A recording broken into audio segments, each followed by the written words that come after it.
Woo! Good morning, everyone. Hope this day finds you well as you rise and shine this morning.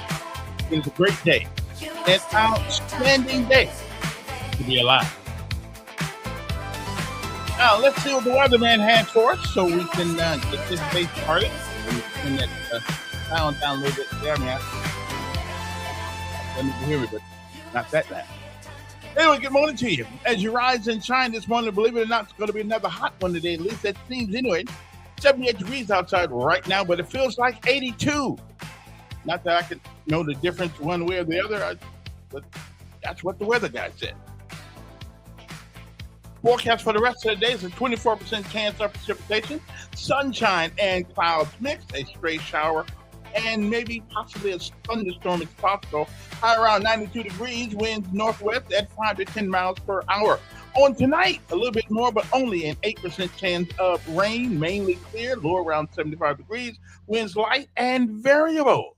On tomorrow, depending on where you're from, a little bit 7% chance of rain tomorrow, intervals of clouds and sunshine, hot and humid. How hot is it? It's hot, but it's not as hot as it could be. High tomorrow around 99 degrees, winds about west-northwest at 5 to 10 miles per hour. And again, as you rise and shine this morning, the temperature outside is 78 degrees with cloudy skies. And just remember, it's good to be on top of the ground, and the ground's not on top of you. It's a great day, an outstanding day, a fantastic day to be alive. All right then. Next up, of course, it is our daily bread. That's how we roll around here. And we'll come back with other interesting topics of conversation. If you want to oblige us with your participation, I do appreciate it, of course. So hang loose. I got my, okay, that's not Coca-Cola in there. That's Sprite, sugarless Sprite. That's what that is. Okay? And sugarless Sprite, actually, it tastes pretty good, but it's got something in it because it does taste sweet. So if that's not sugar, well, what is it? Hey, I'm only going by what they say. They say it's not sugar, so okay, I'm good. So I'm drinking it big time. That's the only sugarless drink I like that tastes good, like a regular drink. I think they're jiving me though. I think there must be some sugar somewhere in there. I mean, how can you make things sweet without sugar? Come on now, really? But anyway, we'll be. But that's what they say. I guess you can't. We don't want to sue them from fraud and all that stuff. So I guess it's sugarless. Anyway, kind of like Coke Zero. Now Coke Zero tastes like Coke Zero, okay, but not Sprite. That's some good tasty stuff. Anyway, we'll be back right after our daily bread. A word from on high, something that'll change your perspective, or at least maybe give you a different perspective on the things of life.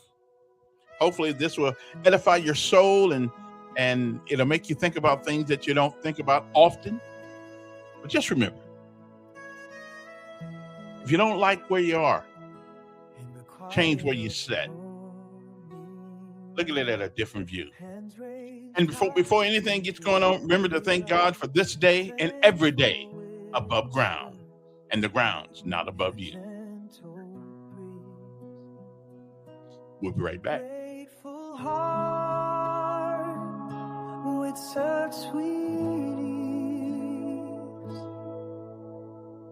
Thank you, Lord, for every breath I take, for the love that heals and the joy you make in the tapestry of life. I see your grace, every moment filled with your warm embrace.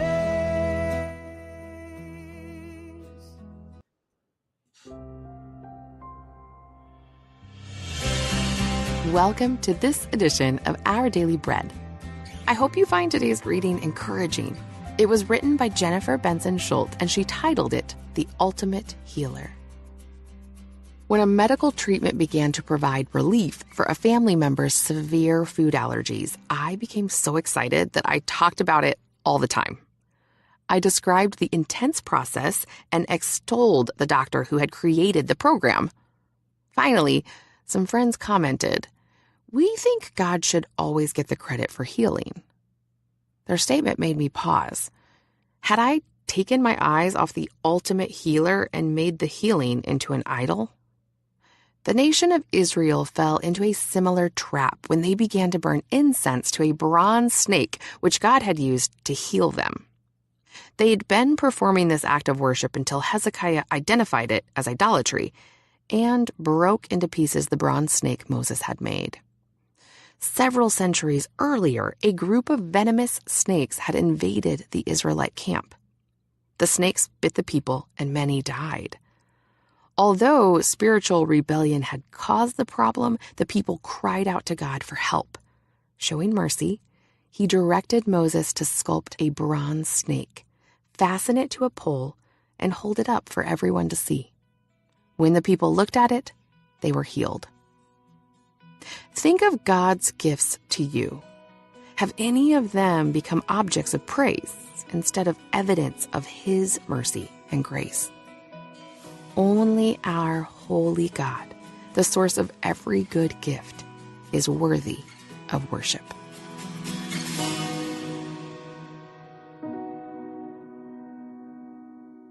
Today's Our Daily Bread devotional scripture reading is from Numbers chapter 21, verses 4 through 9, and 2 Kings chapter 18, verses 4 through 7. They traveled from Mount Hor along the route to the Red Sea to go around Edom. But the people grew impatient on the way. They spoke against God and against Moses and said, "Why have you brought us up out of Egypt to die in the wilderness? There is no bread, there is no water, and we detest this miserable food." Then the Lord sent venomous snakes among them. They bit the people, and many Israelites died. The people came to Moses and said, "We sinned when we spoke against the Lord and against you. Pray that the Lord will take the snakes away from us." So Moses prayed for the people. The Lord said to Moses, "Make a snake and put it up on a pole. Anyone who is bitten can look at it and live." So Moses made a bronze snake and put it up on a pole. Then when anyone was bitten by a snake and looked at the bronze snake, they lived. Now I'll read 2 Kings chapter 18, verses 4 through 7.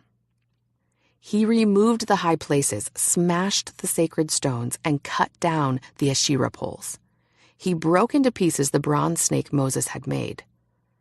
For up to that time, the Israelites had been burning incense to it. It was called Nehushtan. Hezekiah trusted in the Lord, the God of Israel. There was no one like him among all the kings of Judah, either before him or after him. He held fast to the Lord and did not stop following him. He kept the commands the Lord had given Moses, and the Lord was with him. He was successful in whatever he undertook. He rebelled against the king of Assyria and did not serve him.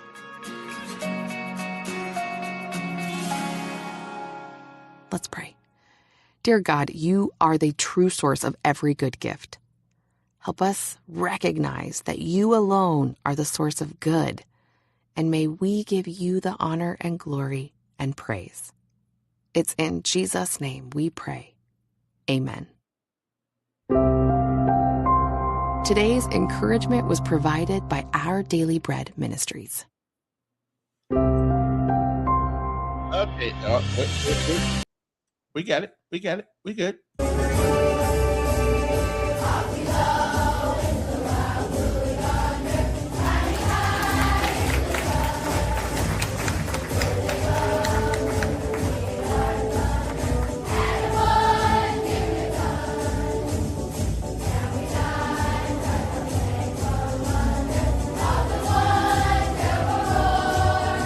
Good morning, Scarlett and Chosen.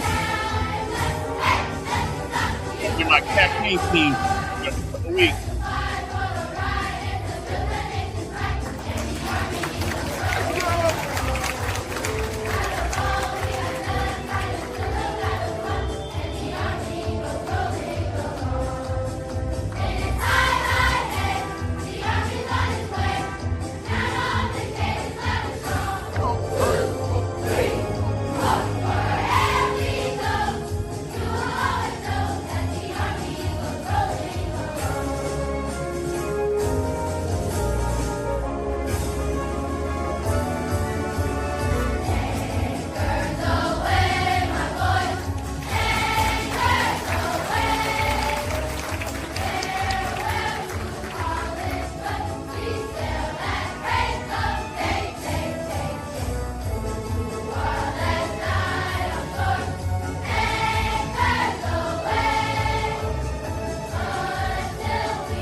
Okay, then we're back. Couple of things we got to do this morning. Get that off the screen right quick. Get that off the screen right quick. Couple of things we got to do this one. I got one of the greatest motivational speeches I've ever heard. It's called "The Wisdom of a Third Grade Teacher." It lasts for about 8 minutes, but you can handle it. And if you listen to it, you will get something out of this. It does. I don't play. I play it maybe once or twice a year because everybody needs to hear this speech sooner or later. Everybody needs to hear it. Okay, I'm just telling you did because there are times in our life that we get down, we start feeling sorry for ourselves. I'm one of them, and you think everything you do is wrong. I mean, you just get messed up. Okay, and I'm just telling you, there's a way out. Often though, we depend on ourselves, and sometimes that's not the greatest people to depend on is yourself. But sometimes in this speech, he says, if you look, you will find wisdom in the most unlikely places. Okay. So after this, we'll get on to a thing. The mayor has surprised me again. Okay, but we're gonna talk a little bit about that. I'm out there on Lower Wetumpka Road this weekend, campaigning on the side of the road, and people just walking by me. But that's okay. That's okay. You know, a lot of people waved at me and said, "Okay, I know." They said, "Who's that guy over there?" They probably thought I was trying to get some money. I wasn't. I was right in the middle of the street. But I figured if it's good enough for the homeless people, it's good enough for me too. So I got out there and started waving at people and with my big sign and everything. You know, show you my sign here in a little bit here. So I'll let you see it. But anyway, you know, I'm trying to win this thing. I'm trying to win it. I know the odds are against me. You know, we got 14 people in this thing. But, you know, I'm the only one that like me. So that's all that matters. I'm the only one like me. Okay. You know, and, you know, I have known every mayor and every city councilman since 1991 in Montgomery. I've talked to them all on one occasion or another, every mayor. When I got here, Emory Farmer was mayor of the city. I called Emory Farmer at 4 o'clock one morning when I was on Madison Avenue. I said, "How you doing, Mr. Mayor?" I think, and sooner or later, all the lights went off in the building. I don't know what happened. And I asked Don. I said, "Don, did I do something wrong?" I'm doing what Don does. I'm doing the absurd. You know, so I called the Mayor Farmer. I don't think he liked me after that. But however, me and Mayor Farmer had a we had a connection, and I'll tell you what that connection is one of these days. But we had a connection, and you know, we had good conversations when we had them. I didn't have them too often with him, but I think Mayor Farmer was a mayor. I think was a major in reserves. I think, but we'll be back. Advice of a third grade dropout. And after this, we'll talk about the things of life. And did anybody get shot over the weekend? I hope not. Okay, maybe. Oh, let me say this one thing. Let me give Arande Mitchell and the people who put together the thing this weekend at Crampton Bowl outstanding. It was a great atmosphere. It reminded me of Jubilee. Again, remind me of Jubilee. It was a great event, an outstanding an event that brought the goodness of Montgomery together, and we show what we could be, what we can be, what we ought to be when we have these gatherings and getting together. So I tell you, it was an outstanding thing. Both y'all are white. Ooh, that ain't even funny. Okay, that's not even funny. I'm just saying that's not even funny. Okay, I'm not white. I don't want to be white. I'm just not against white people. Okay, I'm just, you know, I'm pro-black, but I'm just not against anybody. You know, I look at people. I look at people how they are. Again, and I'll say this, and I'll say it often. I've been in my life. In my life, I've been treated worse by black folks than white folks. Maybe that's because I'm from another place. I don't know. But I'm just not. I'm not against anybody, but not because of their color. Maybe because of their character and their culture, but not because of their color. I just don't even play that there because at the end of the day, we all turn to dirt. So it doesn't make any difference. People have attitudes, that's all. But we can talk about all that later on. Right now, advice of a third grade teacher. okay? And I think you'll enjoy this. And then I'll come back and we'll talk about things of life as soon as we get back. I got another issue with the mayor. This one, me personally, it's a personal issue. It's not and it's a philosophical one, not one that's personal, but a philosophical one with the mayor. Well, we'll talk about that and other things when we get back. Okay, so hang loose, Mr. Goose, hang loose. Advice of a third grade dropout. You'll enjoy this. You will. Believe me, you will. Wisest person I ever met in my life. A third grade dropout. Wisest and dropout in the same sentence is rather oxymoronic. Like jumbo shrimp.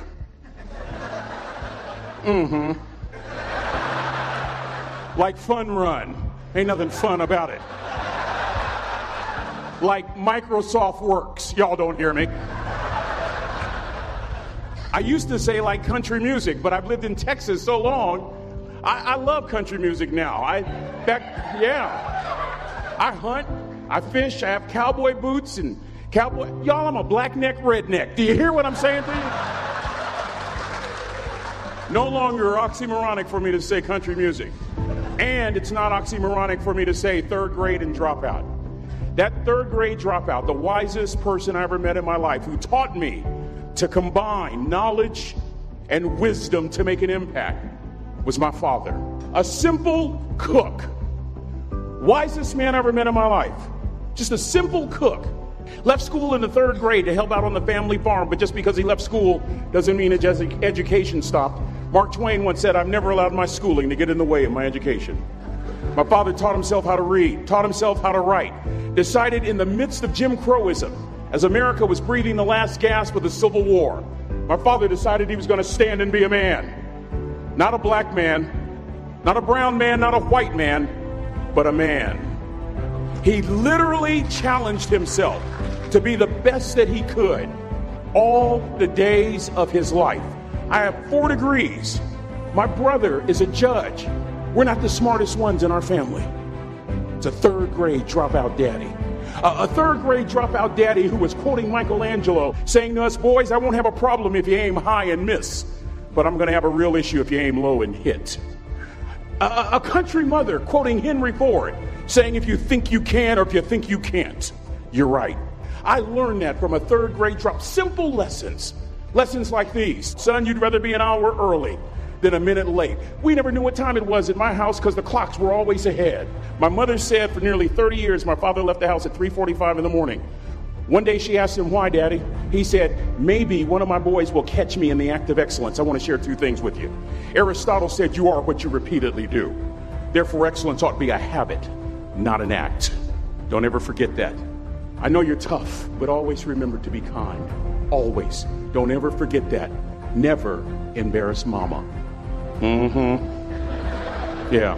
If mama ain't happy, ain't nobody happy. If daddy ain't happy, don't nobody care. But I'm trying to tell you. Next lesson. Lesson from a cook over there in the galley. Son, make sure your servant's towel is bigger than your ego. Ego is the anesthesia that deadens the pain of stupidity. Y'all might have a relative in mind you want to send that to. Let me say it again. Ego is the anesthesia that deadens the pain of stupidity. Pride is the burden of a foolish person. John Wooden coached basketball at UCLA for a living, but his calling was to impact people. And with all those national championships, guess what he was found doing in the middle of the week? Going into the cupboard, grabbing a broom, and sweeping his own gym floor. You want to make an impact? Find your broom. Every day of your life, you find your broom. You grow your influence that way. That way you're attracting people so that you can impact them. Final lesson. Son, if you're going to do a job, do it right. I've always been told how average I can be. Always been criticized about being average. But I want to tell you something. I stand here before you, before all of these people, not listening to those words, but telling myself every single day to shoot for the stars, to be the best that I can be. Good enough isn't good enough if it can be better. And better isn't good enough if it can be best. Let me close with a very personal story that I think will bring all this into focus. Wisdom will come to you in the unlikeliest of sources, a lot of times through failure. When you hit rock bottom, remember this. While you're struggling, rock bottom can also be a great foundation on which to build and on which to grow. I'm not worried that you'll be successful. I'm worried that you won't fail from time to time. Person that gets up off the canvas and keeps growing, that's the person that will continue to grow their influence. Back in the 70s, to help me make this point, let me introduce you to someone. I met the finest woman I'd ever met in my life. Back in my day, we'd have called her a brick house. This woman was the finest woman I'd ever seen in my life. There's just one little problem. Back then, ladies didn't like big old linemen. The Blind Side hadn't come out yet.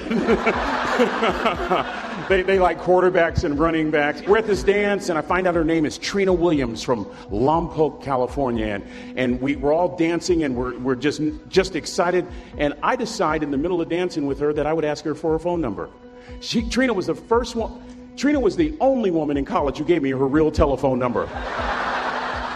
The next day, we walked to Baskin & Robbins ice cream parlor. My friends couldn't believe it. This has been 40 years ago, and my friends still can't believe it. We go on a second date, and a third date, and a fourth date. We drive from Chico to Vallejo so that she could meet my parents. My father meets her.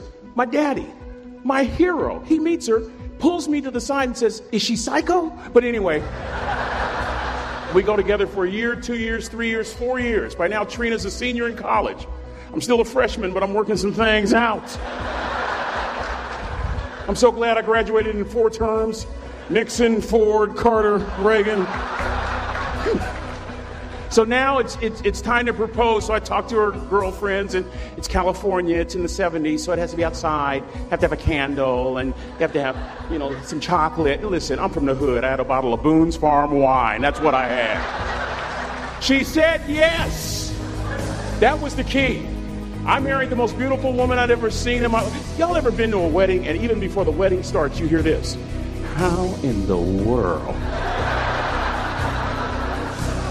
And it was coming from my side of the family.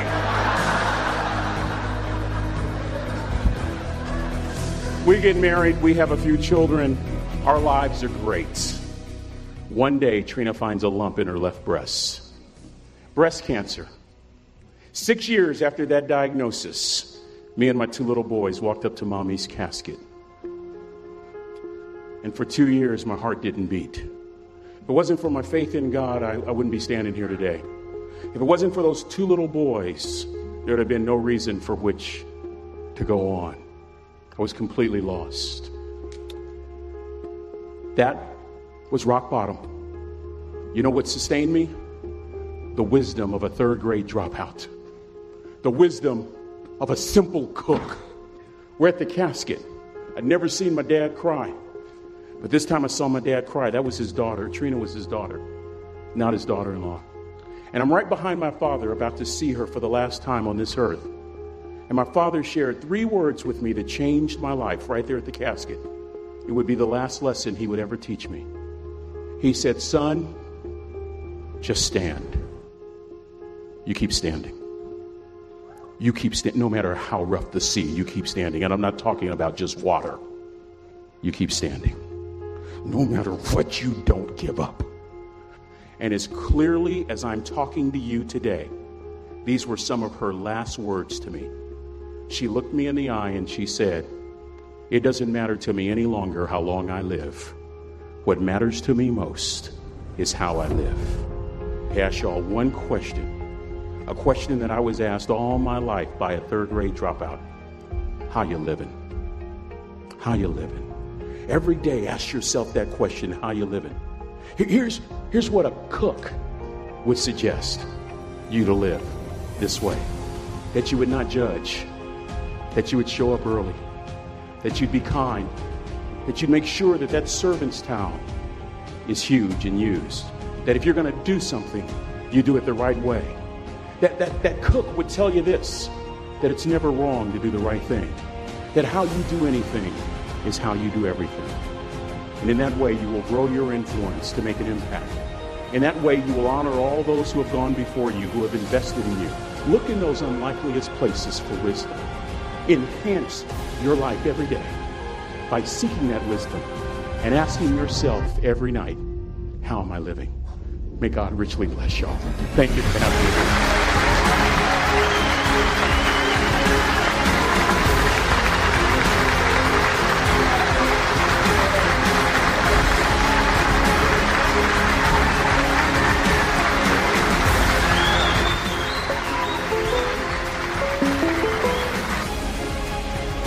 How are you living? I think I have asked that question on a number of occasions when we talk about culture. How are we living? How are we living? We need to ask ourselves that question because it matters. The things that make up who you are. This weekend was an absolute joy. Was an absolute joy. Hold on a second here. Hold on a second. What I saw this weekend, we can do that all the time. What happened at the Crampton Bowl this weekend is the way everything should work. I mean, it was a friendly atmosphere.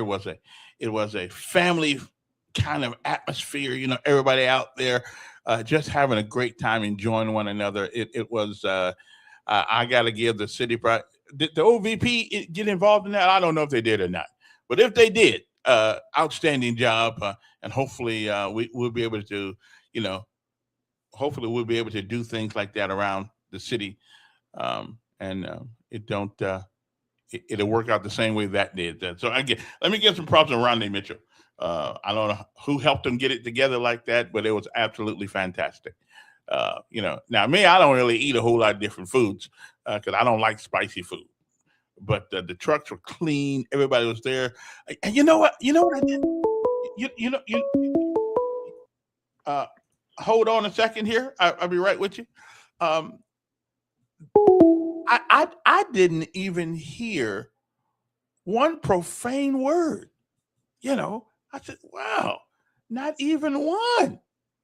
Man, I tell you what, Z would have liked that. He was at camp, but Z would have liked that. But anyway, so much for that. But it was a great event, and I hope we have many of those. The atmosphere was just District 2 Town Hall. Yeah, I think Julie Beard is going to have a town hall meeting tonight. Okay. That's good. That's District 2 from Julie Beard, of course, is from District 2 on the city council. And they will be having their meeting tonight. I guess you'll get together and you talk about things that you like to have. You probably won't ever get, but you can talk about it. Let her know what your concerns are and things of that nature. Okay. When I say just a minute, my fans want to hear me. Just hold the phone until I get. I got to go. I got to go take the car back for a recall. Okay, what's on your mind? Well, first I want to see what Willie Durham thinks about. Trump has nominated a black woman for the head of the CDC, and all the Democrats are voting against her in the Senate. Willie? Does that mean they're racist? They're going to vote against a white woman? Just a question, Willie, if you'd help me out on that. And Kevin, I looked at you. It's unique. Who's doing your artwork? Because you take the same picture from your podcast and put it on your sign, and you change the tie and the coat. Okay, but what? So what? That's cute the way that works. Who's doing that for you? But what does it matter? You don't have one picture? I got plenty of them. Hey, Kevin, when you become, will you when you become a councilman, will you obey the laws? That's a dumb question. That's a question, will you? I mean, I'll try to. Well, you know what you did was completely illegal, being out in the middle of that street with that sign. It's against, I'll give you the code if you want. But being out in the middle of the street with that campaign sign, totally against the city code of Montgomery. I also jaywalked to the Crampton Bowl this week. Well, I mean, it's okay if you want to break the law. Just stand out there with your sign and do it. Have you ever went over the speed limit? Oh, but have you ever? I'm not running for office. It's okay, Kevin. It's okay. You're privileged. You can do it. The laws are for you too. Law like that. The laws are for you too. You can break the law. But the laws are for you too. I see in the picture. I see your picture is full of supporters. Yeah. Did you count the number of supporters you got in the picture? No, I did not. Well, you should count them. But I see some places I got 8,000. Well, I don't know what the hell that is. Well, that's because you know it's probably. How many voted in the district last year? Well, I don't know. How many voted in the district last year? I don't know. No, I'm just asking you a simple question. Yeah, how many people voted in the district? You got 8,000. It doesn't. You don't live in the district, so why are you worried about it? You must be Biden. No, hell no. I'm moving on up. I ain't gonna live in that district. Okay, again, you know, did you ever have anything? Quit flaunting the law. You ain't supposed to be out there. Give one more sign. You need at least two signs. I was out there. Yeah, I was out. Hey, did you take down that you graduated from college? I think it was taken down. Did you take that down? Yeah, I think so. I'm not sure. What do you think so? Because I don't ever look at the website. What kind of administrator are you? You got lies on your website and you didn't go follow up and get them taken down? Well, I actually don't have a lie on my website. But I guess anybody that's going to something that knows that the law and get out in the middle of the street and campaign, it's okay. You can lie about your thing. Listen, the next time. I love your thing about the next time. The story of a simple cook. I think it's nice for a simple cook to have morals. Yeah. Okay. Anything else you got? No, I enjoyed this. Okay then. All right then. I just anything else you got? That man certainly tries my patience all the time, but he can't help it. I think he's a little special. He's on the spectrum, I believe, and that's okay. You have to show grace to people who are mentally, a little slow. I ain't mad at him. Yeah, he's a little slow, so that's just the way things go. Find black now to put his administration. Oh, that wasn't the first event. Well, I don't really go to many of them because they normally those things are for young people, and stuff like that. So I don't. I know a lot of things go on that I don't know about. But when the things go on and there's bad things that happen, then we hear about it for a couple of years. So again, I'm just saying that it was a fantastic event. And to Councilman Arande Mitchell and who all the other people who participated in making it a successful venture. Kudos to all of you guys. I walked through there and talked to people and met people, stuff like that. So, what can I say? Let me see. Okay, that's the number right there, 521-2963. I just think that guy needs to get laid or something. I mean, I'm just thinking that's probably it's all backed up in him. I'm just saying, he may need to talk to his wife or something. Because I think it's time for him to to relieve the pressure, if you know what I'm saying. Okay, that boy just ain't got nothing to say good about him. Yeah, I was out there in the middle of the street. Yeah, I was. Yeah. And I was on there. Actually, they got one of these things. And listen, if the mayor says he's not going to put people in jail for panhandling, well, I guess we did away with that law since the panhandlers can do it, then I was panhandling too. I was panhandling for some votes. So yeah, sorry about that. But if it's good for the goose, it's good for the gander. What's up? Who's Oh my goodness, it's Fast Jimmy. How are you? I'm fine. How you? Man, I'm sorry. I'm giggling because of that phone call. I got to admit, man. Yeah. when some people nitpick the littlest of things, and you said you go over the speed limit, like we're all guilty of that. Okay, Absolutely, yeah. Mm-hmm. okay. I'll just say it. I just about fell. I just about spit my coffee out Yeah. on the floor when I said, "Well, you said you go over the speed limit." Sure do, all the time, but no problem. Yeah. But he's nitpicking that, you got little lies on your page and stuff like that. Look, Yeah, I didn't make, come I on, didn't, yeah, let's I be didn't make the real. page. Matter of fact, the fact that I could even spell college, I'm proud of. Hey, And I did go in the door, take a couple classes there, but I didn't but graduate. look, what you should have asked him was, have you ever jumped out of an airplane? Thank you. Well, he swears up and down, I've never done that too. So Really? yeah, that's what he said. So I'm just lying about it. There's some photos of you flying around that looks like you were like yeah jump school ready. I mean, those photos are legit. You can't authentic. Yeah, absolutely. Yeah, you can't fake. You can't AI that stuff. I'm sorry. Well, I guess you could AI it if you want, but you can tell these been around a while. Yeah.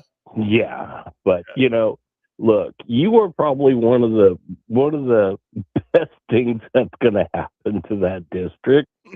All right, and all I'm going to tell you is, in my opinion, and this is just my little opinion, okay, in all of Alabama.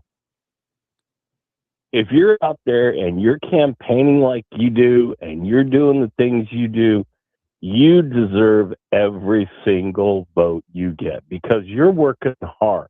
You're hitting the pavement. You don't have 80 different people on payroll doing it for you. No, you're out there. Yeah, I'm out there doing what I got to do. And a lot of people are. A lot of people are out there doing the same thing. So but right now, I can't feed you if I can't feed myself. So I'm working on my house right now. So well, do you. I just want to call in and take a little laugh and chuckle about that whole phone call. Yeah. Well, but look, I'm one of your biggest fans. Well, love you dearly, man, and love the way that you lead into the Lord. You lead into those great things about life. You give it like it is, and I think you got some follower that posts a bunch of Democratic stuff that him and I kind of go a little back and forth. His name is Zach. Yeah. I would love to have a one-on-one with him, phone call to phone call, and love to get into that because he preaches all these anti-Trump this, anti-Trump that, and I'm thinking, aren't you a man of the Lord? Well, isn't that what your stuff shows you? But I think it's a Baptist though. I think it's a Baptist. I think a Baptist, they a little different. They're a little different than everybody else. So it's all right. I just think it'd be a great conversation, a great header. But hey, I'm just me. But listen, man, you do you. I am. You be you, and look, man, don't let anybody change what you do. Okay. And I won't. Hey, appreciate your call. No problem. All right. Numbers here. If you want to call, and again, I'm not looking for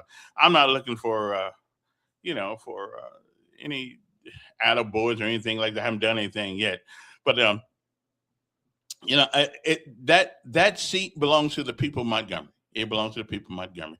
If enough people decide, if one more person decides that I need it, then the other guy does, then I win. If one more person decides that the other guy need it, he wins or she wins. We got a couple women in there too.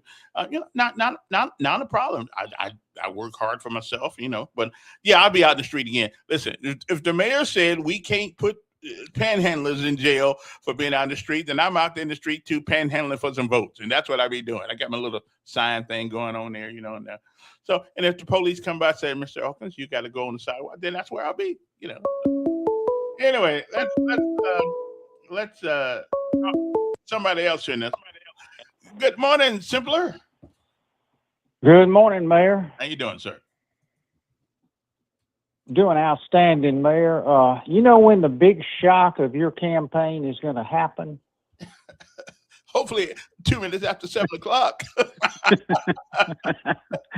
The big shock is going to come late in the fourth quarter when everybody else is scurrying, trying to jockey for position. Yeah. The big shock is going to come when you get the call from the White House. that you've been endorsed by one Donald Trump. Yeah, well, that'd be. I take that. I would take that endorsement. I mean, I would take that.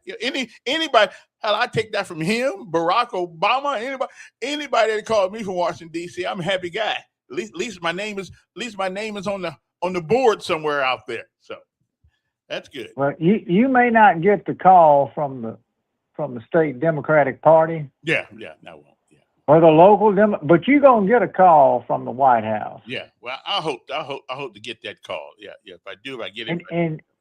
And you may even be in line for a position.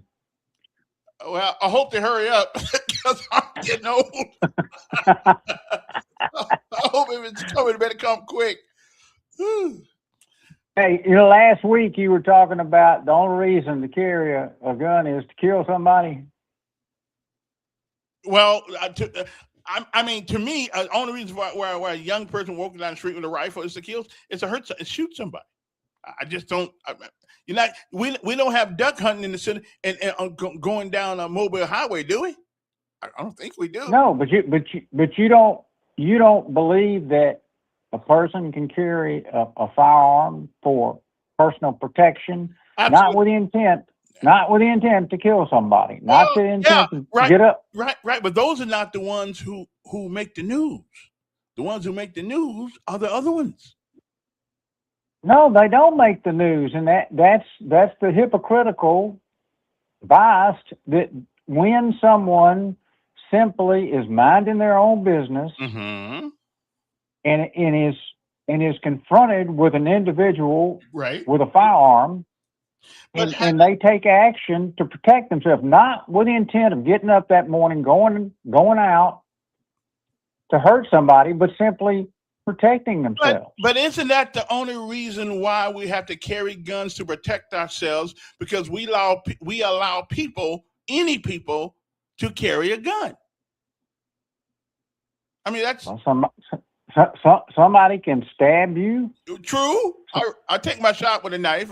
I've been stabbed once. I rather deal with that one than the gun.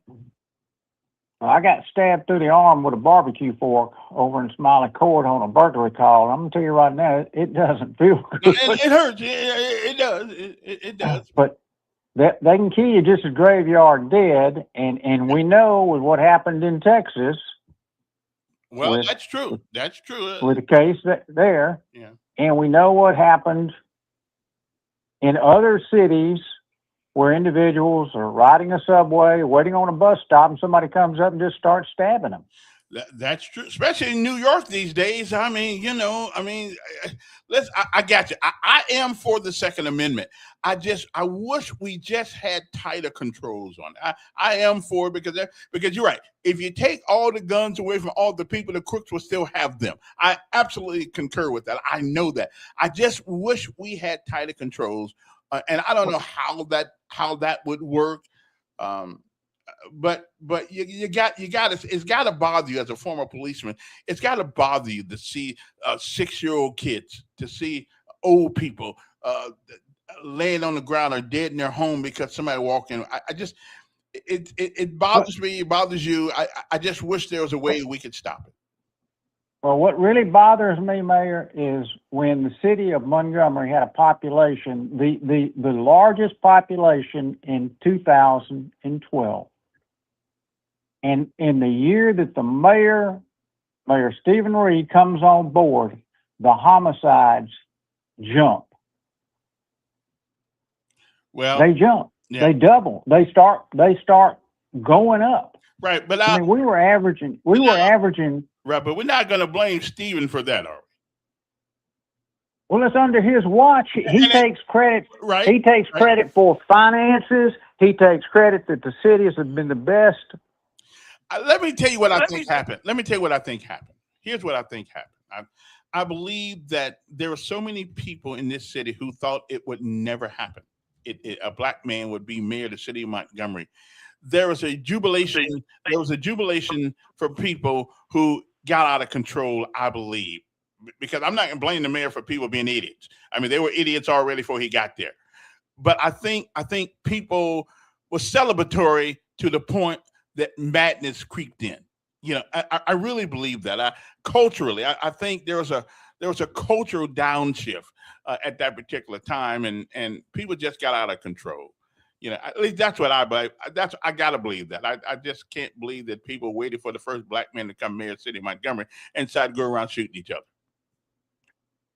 Well, he hangs his hat on the open carry that was passed in March of 22, but the year before that, and the year before that, we had a significant increase in homicides. And what do you personally attribute that to? I mean, unless the mayor goes around and says, and I have some disagreement with the mayor too, but what do you attribute that to? You can't he's not going around buying guns, handing them to people. The state's doing that. The state said, "Oh, you don't have to have and the state is partially responsible for the attitude."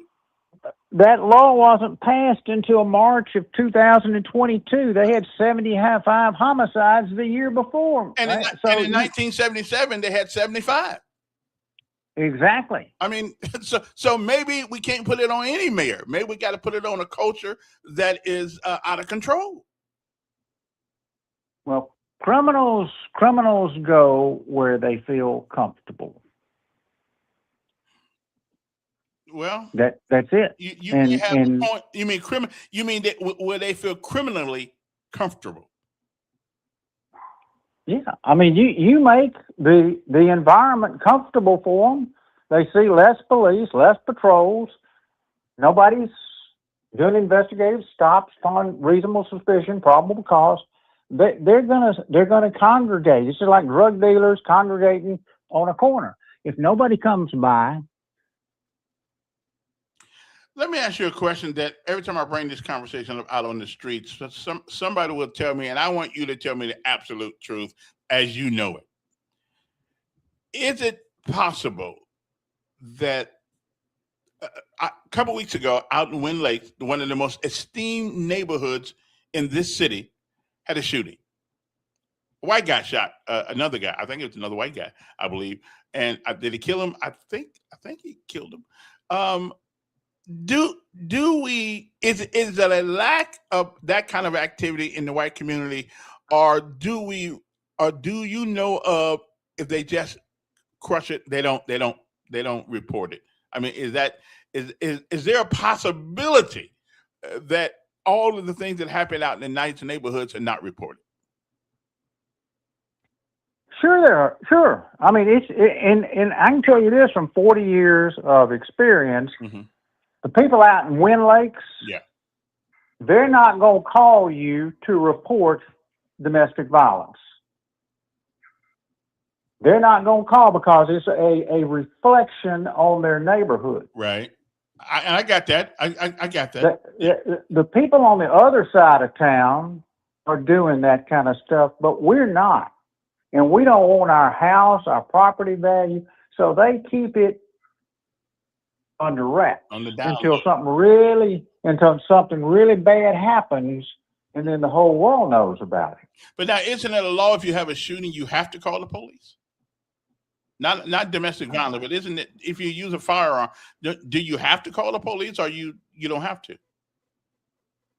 No, I mean, if someone hears it and but the thing about it, in when you got larger houses, larger land separation, what's likely to go on? But I mean, sure. I mean, if it's reported, it's going to be reported like any of the others. Mm-hmm. Mm-hmm. But I mean, the people in Wind Lakes will call you to report that their mailbox got knocked over or their lawn furniture got stolen, but they don't want to call with any negative reflection on their neighborhood. And I actually honor that. I got you. I understand that because some of them folks got more credit card debt out than I'll ever see in life. I understand that, and I don't blame them. I mean, their whole life is tied up into where they live, their domicile, and the minute the price. Let me put it this way: the minute that the housing market in Wind Lake starts to go down, there's going to be an exodus the hell out of Montgomery. And I've been in houses over there, and there wasn't two pieces of furniture. me too. But you buy the house and you can figure out later on what to put in it. But you got to get the house first. Presentation, and I am somebody is more important to them than anything else. Mm-hmm. It's what they present themselves to their neighbors, and are they keeping up with the Joneses? Yeah. Yeah. But all I'm saying to you is, Mayor, that we had another homicide Sunday. Oh, okay. Well. Well, another one got shot dead in Montgomery, and nobody knows their names. Nobody will keep up with the trial. It'll just be another one because there's no race involved in it. Well, who was involved in it? Well, it wasn't a black and a white. It was two black individuals. Oh, well, that's just... Nobody cares.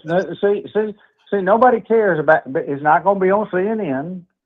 It's not going to be discussed on these airwaves. Well, I don't know if nobody cares. We're just so dead to it because it happens so often. It is no longer news, and that's a shame. It is no longer news anymore to have one black person kill another one. It's no longer news. It happens all the time.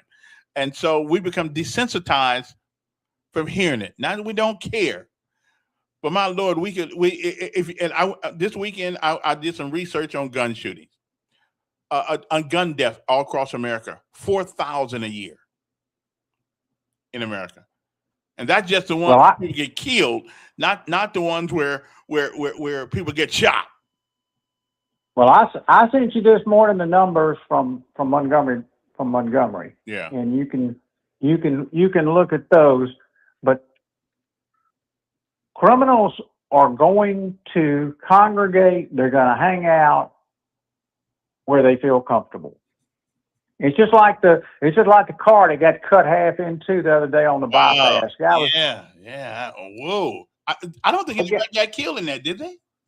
No. I mean, it's just amazing. The guy's going over 100 miles an hour and hits that car and splits it in half. And I sure hope he went to church yesterday or something, because that's only reason why he's alive, because of God Almighty.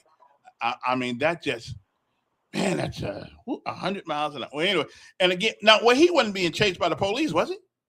No, but no, he wasn't. And people used to drag race. They'd go find an isolated road, and then the news media, the TVs, everybody started glorifying street racing and all that stuff. But there's just no fear of traffic enforcement, because if there was, they wouldn't be doing that. Well, I've seen the motorcycle guys out there now, but they can't be everywhere. But they can't be everywhere, no matter. Even if we had 100 motorcycle cops, you couldn't catch everything. There used to be a time when a motorcycle officer would sit there at the Southern Boulevard in Vaughn Road and monitor the traffic. True.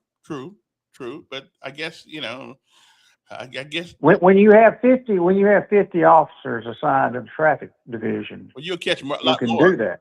Yeah, you can catch a lot more people that way. You can catch a lot more people. Yeah. But see, if the mindset is that we really don't want to catch that many, then but honestly, you don't really think that there's a mindset where they don't want to catch people, do you? I think there is a mindset, and you're going to stick your head in the sand and not acknowledge it, that there's a mindset in this country of, just like in New York, just like in these other blue cities, that they want less police. And there's a price to pay. There's a price to pay with that. I'll have to cogitate on that one simply, Dave. I'll have to. New York, the mayor up there just cut out the arrest. He said no more arrest on the bus, on the trains. Yeah, that's crazy. Did you see that? Yeah. You see that? I saw that. Now, I tried to find the where that story was birthed, and I could not find it. There are some people say it's not true. I don't know. But if it's true, that's all that's going to do is like I was telling people last week, if you don't take care of the little things, sooner or later they'll become big things. And then it's too late to go back and deal with the little things, because now you got a whole bunch of big things you got to worry about. So I don't know. Well, that's the same mindset about issuing traffic citations. When you stop somebody for a traffic citation, it opens the opportunity for other crimes to be identified. Yeah. But if you're not stopping folks and you're limiting the number of arrests, but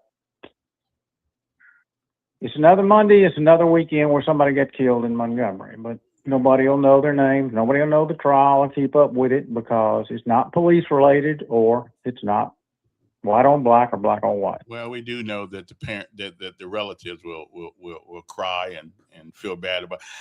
Again, it's culture, and that's why I was so thankful of what I saw this weekend at Crampton Bowl.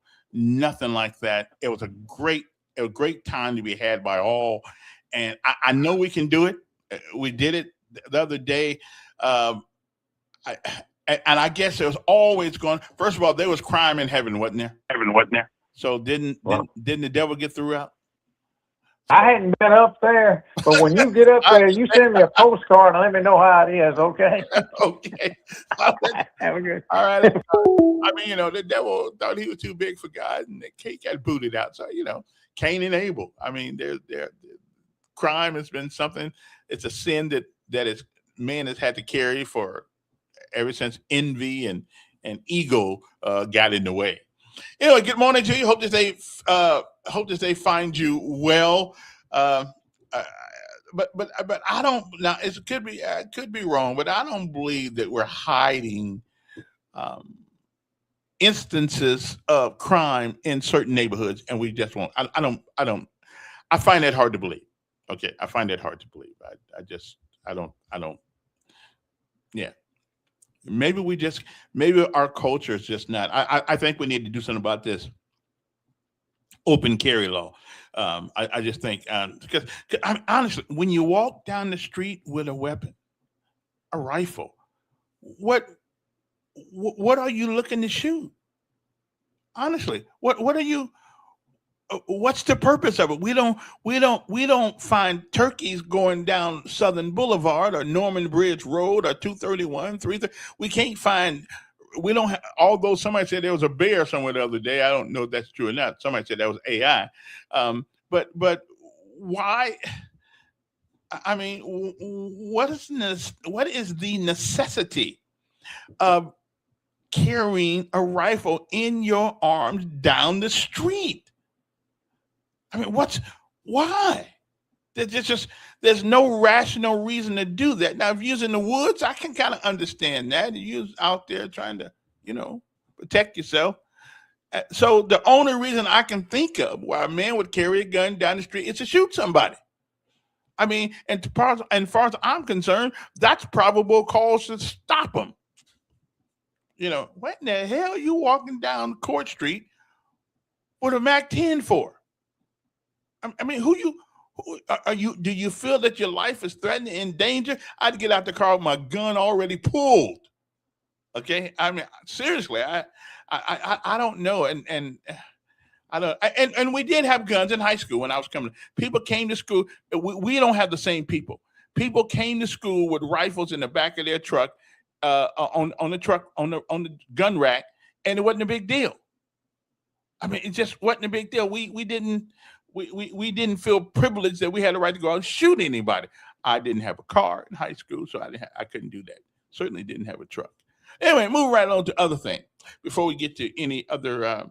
I got a problem with the mayor. Again, same problem, different person. The other day, the mayor appointed a new chief of staff, and that's the mayor's prerogative. That's the mayor's prerogative. He can put in charge of his cabinet anybody he wants to. I understand that. I find that to be interesting. But here's my problem with the mayor and a lot of these people. We go all outside the city of Montgomery and bring people in who know nothing about us except what they read on the newspaper. And I'm saying us because I've been here 35 years. I've been here half my life. So I'm saying to myself, well, are we saying that there's nobody with all these colleges and universities and all these people with PhDs and all these people with all this overrated education? Are you telling me we got to get a police chief, assistant police chief from Baltimore? We got to get this guy. All these people outside of Montgomery. Do we leave anything for our own people to work toward? What if Z says, you know what, I think I want to be chief of staff for the mayor. So let me do what I need to do to prepare myself for that job. And then all of a sudden now we go get somebody else from another place. And this guy comes from his name. I can't even pronounce the name. Quasi K Obing. It's an African name. I know that's what it is. And it's I'm good with you. I feel you on the African thing. We got a lot of Africans right here right now named Elkins, all kind of names.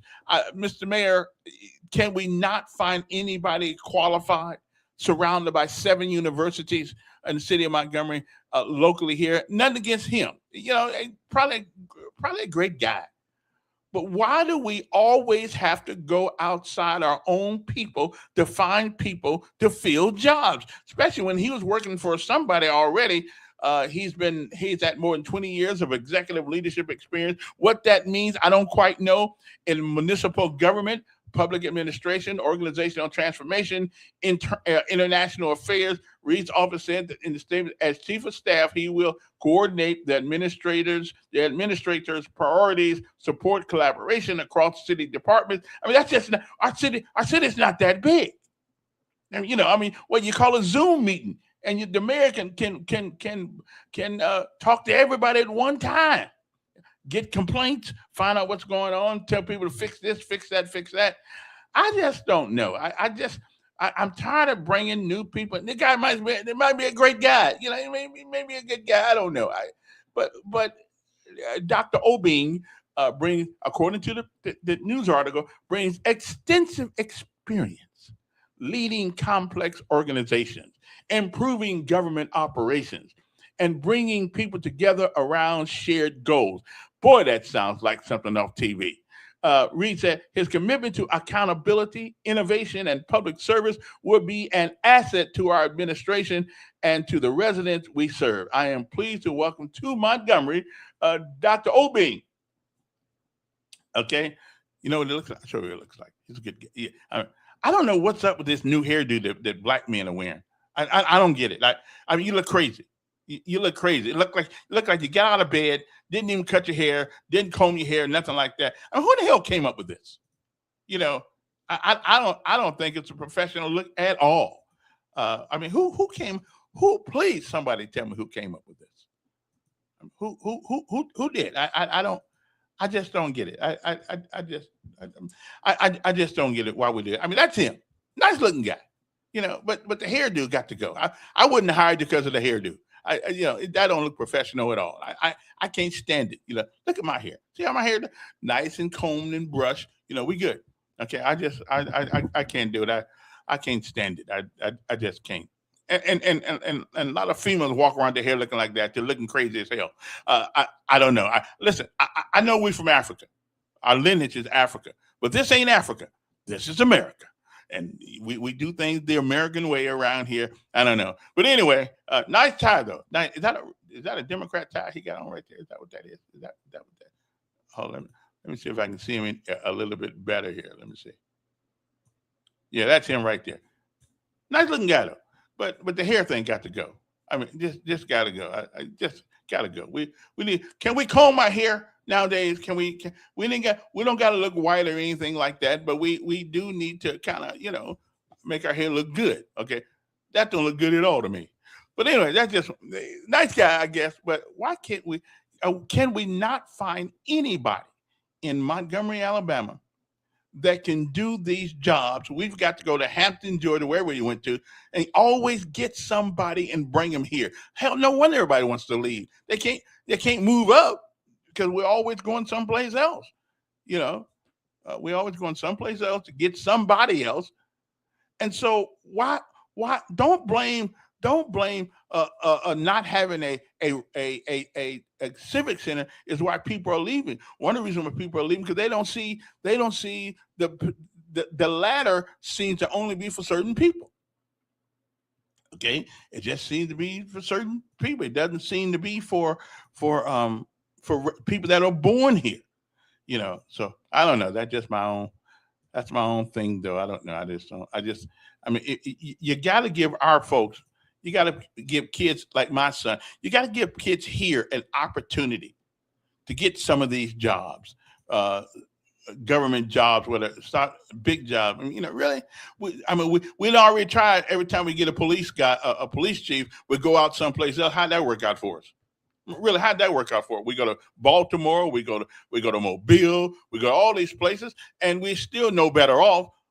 I think it'd be much better to use people who are born here, raised here, and they can look at their kids and say, "You see what happened here? If you work hard enough, if you get educated, you learn to speak the King's English halfway decently, you can move up too." I just don't see that in Montgomery, especially not in the political world. I don't see it anyway.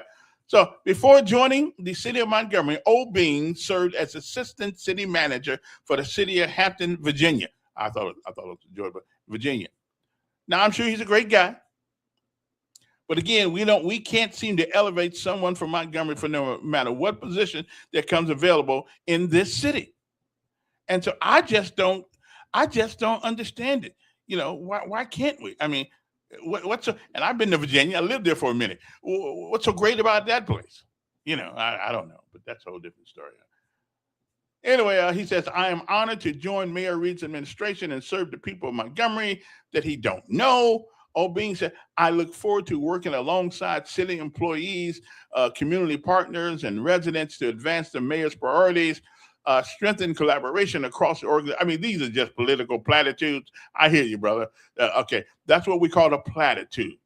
Cooperation along the organization to ensure city continues to provide responsive and effective public service. Now that is a platitude of all platitudes right there. But anyway, I'm good. I mean, there's some things you got to say. Okay, I'm with you. I feel you. But I just don't understand why we cannot get local people, to fill local jobs. I just don't get it. I just don't. So no, since you're going to school here, forget that one. Don't try to go any place. Okay. Don't, because you can't, you won't be hired for these good jobs in Montgomery because we're going to go outside the state of Alabama to get somebody else. Ugh. Yes. Give me that. They can thank you for that because you talk about all the children in Montgomery Public School System like a dog that they aren't educated and not smart. So they all thank you for that. The words in my lips have never said they're not smart. I've never said that. Behavior. You never said many good things either about them, so why should they hire? If you lack if you lack discipline, you'll never get what we're looking for. And public school does have an issue with discipline, but not all schools, not all public schools. But you don't ever say that. Well, you don't say that. You paint all of them with one brush. Don't go there. No. The magnet schools. The magnet schools. When they started turning all of them magnet, now you got a problem. No. Why don't we turn them all magnet? Why don't we turn? Because they can. I said, why can't? Why not? Well, you stop talking about it. Yeah, why not do that? Make them all magnet schools. That's what they do. And expect excellence out of everybody. They add them to the list. Let them all be magnet. That's what Absolutely. Pascal tried to do. Absolutely. They ran out of town. Well, I didn't run, but then again, we got her from someplace else too. Why don't we show that we can get? Why don't we show that you can go to school in Montgomery, work your way up from the bottom up, and stop going everywhere else getting somebody? No wonder the hell they acting all crazy because they know they ain't gonna get no job here, not doing anything prestigious.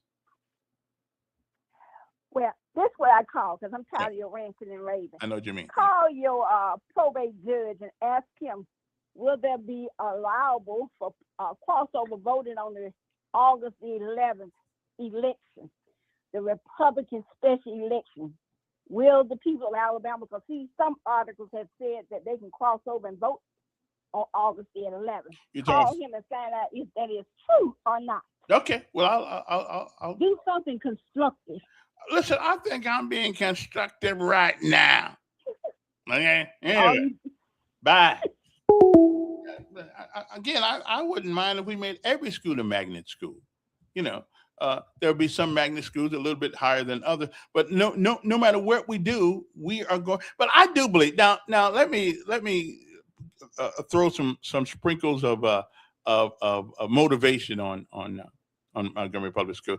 I think Dr. Bird is doing for be there a year. I think he is doing a good job.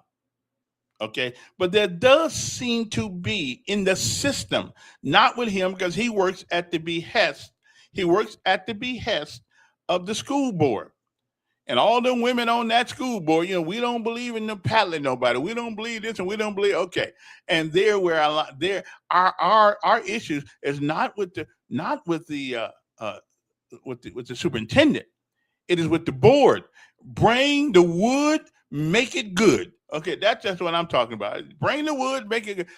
Now my school district person says, hey, let's put it on them. Okay. Let's put it on. I'm with you, but you know, a lot of women down there don't believe in that. Okay. Lisa. Well, here's my school board member right there, and she said she disagreed. Okay, let me see if she disagrees on. I kind of disagree with you, Kevin, on the mayors to hire this new guy to come and help Montgomery. The new will bring new ideas. Well, Lisa, we got people in Montgomery with new ideas. Recruit more police. I think that it shows that Mayor Reed is willing to. We've always been trying something new. Every time we get a school board member, every time we get a new superintendent, it's somebody from someplace else. Jeremy Reed was from someplace else, although he was an Air Force man, so I appreciate that. We always get new things. What good is new things if you're not willing to try them? Okay, Reed's willing to try something new. We always doing that. How many police chiefs have we had that were from someplace else and it didn't work out? Okay, he will be trying to try something new, and sometimes we have to just trust his judgment on this one and pray for the best. Well, we've been praying a lot for last few years. Let's face it. I'm not being mean. We deal with people who we already have here. Ask yourself, are any new bills out there will help the mayor say the bonding issue with the judges? That I don't know, but I just know that we don't serve ourselves well by showing all of our people here in Montgomery. Every time a slot comes open, we go in someplace else to fill it. When there are people in Montgomery who can use a job, I find that to be. I think it's an insult to the people who do hard work here, who've been to the magnet schools, who do things. I think you don't have to go to Hampton, Virginia, or Mobile, Alabama, or Louisiana. I don't think you need to go to new places to find new ideas. We got the internet. We can bring any place right to the city of Montgomery. That's just my thinking, though. That's just me. I've never liked it. You know, that's like being in the Army, and every time you get ready to promote somebody, you go to the other guy's company and promote somebody from bringing over here. Well, what the hell am I doing here? You know, I think it's unfair. I just think it's unfair. We got, you know, there's one kid that I know that I found the other day, the Smith kid, not kid, the young man, the Smith. I'm talking about a guy who is articulate, a guy who's smart. He's an engineer. He's got a brain on him. The Smith kid, Austin Smith, I think that's his name. Listen, I would love to see him in a position around here of notoriety. I mean, a smart young man. I've talked to him, and I'm telling you, it's hard to impress the hell out of me. It really is. But it's a smart guy, a smart kid. And so if we don't start putting our smart kids in places out here where they can be appreciated, then they're gonna leave. And then we'd be talking about all the kids are gone. They don't want to stay in Montgomery. Well, hell, I wouldn't stay here either if every time somebody gets promoted, it's not me. I'm just saying, I mean, that also, I think that's what's the name's son, the school board member's son. I mean, that boy is smart. I know we had some other kids named Lewis, Dale Lewis, his kid, absolutely outstanding. We got some smart kids here. I mean, we don't need to import them. We have them. Okay. And I'm just telling you, we do them a disservice and a dishonor. But every time something comes up, we go someplace else and get somebody else. I'm not feeling that. I'm sorry. No, don't make me run for mayor, okay, and show you what I mean. Okay, I'm just saying. I'm not going to. No, don't worry about that. I won't ever be running for mayor. But still, Austin's one of the smartest kids, and I know there are plenty of them. I know there are plenty of them. Austin is a smart guy, smart young man. Kind of got screwed, glued, and tattooed, but we want him to go there. Erica, Erica Watkins Smith's son. And I'm sure he's not the only one, but he's one I know. He's one that I've had an opportunity to sit down and have a conversation with him. And if I had to, let me put it this way, I would not be afraid if Austin Smith was in charge of something in the city of Montgomery. I would not be afraid at all. He has the intellect. He has the ability to articulate, the ability to communicate. I would not be afraid. There's some folks around here, until they get 60, I won't trust them. But we got plenty of young folks around here who have reached the height of their abilities and not even the height of their abilities right now. I'm just thinking, I'm just saying, hey, Lanier, how you doing? I used to work with her. So anyway, so it wouldn't bother me at all. Let's pour into our own people. Okay, I'm sure with all these magnet schools and private schools we got around Montgomery, I'm not saying you got to get them from Montgomery Public School. We got magnet schools around. We got private schools around. I know you don't stay in Catholic High over there unless you doing something. You certainly at MA Montgomery Catholic, you don't for $1,500 a month. You better be teaching them something. But anyway, that's just me. I'm just thinking we need to pour into our young folks here in Montgomery. Okay. And when you hearing that from me, because I didn't trust none of them, but I had hope this weekend. I really did. I had hope this weekend. What I saw of the future for Montgomery, I had hope. We just got to organize it right. We just got to expect more out of people and not just make excuses for them. Okay, expect more out of people and not make excuses for them. And because my sons are older, they're grown kids. They're grown. My son 35, they're grown. But even today, if I walked in there, walk around their pants down looking like an idiot, I'd say something to them still and probably try to smack them. But they'd probably stop me from smacking them. Still, I might do it anyway. Okay, I'll take the repercussions. Okay, whatever. Anyway, so much for that. I'm just saying we need to do a better job. Voting should be the main concern at this time. Why is that? Marion, why is that? Why should voting be the main concern at this time? You guys been doing the same thing the way you've always done it, and you expect different results. Really, what's going to be different now by putting the same people back in office you've always done it? What's going to be different? However, jobs for young people this summer is important, but we are a little late for that now. Well, we could have had it. And I think the Parks and Recreation did hire some people. Perhaps we should start working on it. That's true. Let's lobby the city, county, and state to allocate funding for summer jobs. I totally agree with you. But do we have people? If I make, and I got to tell you something, if I make it to the board, you doggone straight, that's going to be on my list. That's going to be on my thing. Let's hire some of these kids. Not to make them rich, and I'm pretty sure they got some programs though. They don't talk a whole lot about it because I think Park and Recreation, and if they don't want to work outside, they don't want to work for Park and Recreation, picking up travel, then you don't want to hire them. If you're not willing to start at a lower level, then we don't want you. We'll see you in jail. You know, I mean that's what happens. I agree with you. We need, but voting is not the panacea of all things, because until you can get a collaboration between a few members of any particular group, it's just not that. I mean, I hate to say this because I believe in America, but y'all been voting the same people all the time, same people all the time, and nothing ever changes. The mayor is learning on the job. Problem is he's a slow learner. Well, I don't know about that. I don't know about that. Just love. Okay. I'll call. Okay. Let. I don't think they're there now. Let me call and see if anybody's there. Okay. 334. Let me see. We're 832 832 1326. Okay.